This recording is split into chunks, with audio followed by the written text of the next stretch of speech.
There it goes. These creatures are incredible climbers of rocks. You would have just seen that. So this is a pair of Klipspringers here in the Cederberg wilderness.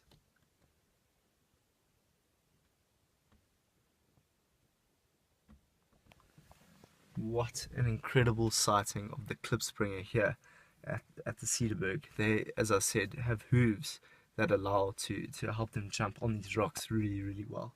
Ah, there's another one right here. Justin Woods behind the lens there. Just spotted the other Klipspringer. This is quite interesting. Normally you just see two at a time, pairs. There he goes. Have a look at the posture of the Klipspringer. Very, very, very malleable to jump from rock to rock. Amazing sighting of Klipspringer here at the Cederberg. Thanks Justin behind the camera. I hope you enjoyed that. Cheers for now.